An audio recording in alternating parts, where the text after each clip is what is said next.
Humility 3.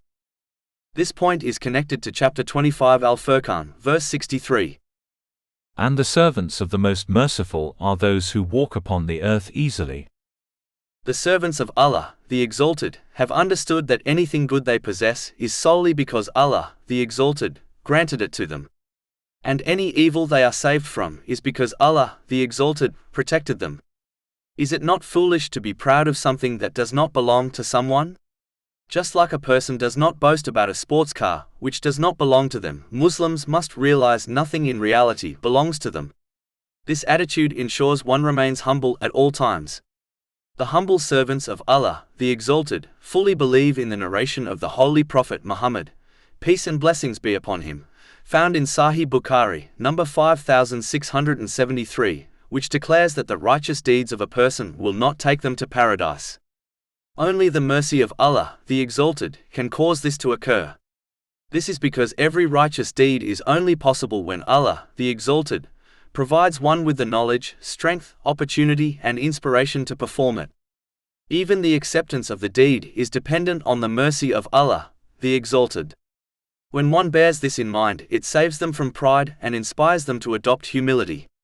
One should always remember that being humble is not a sign of weakness, as Islam has encouraged one to defend themselves if necessary.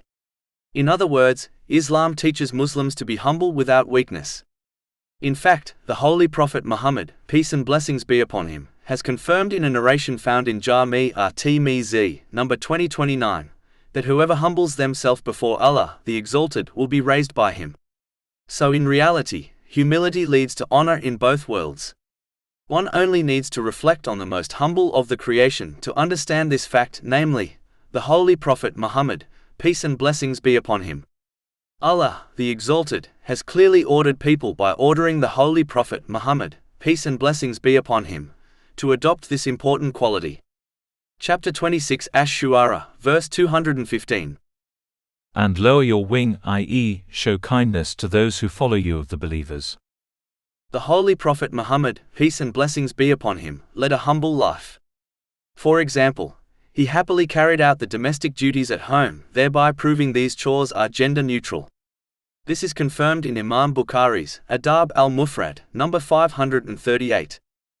Humility is an inner characteristic that manifests outwards, such as the way one walks.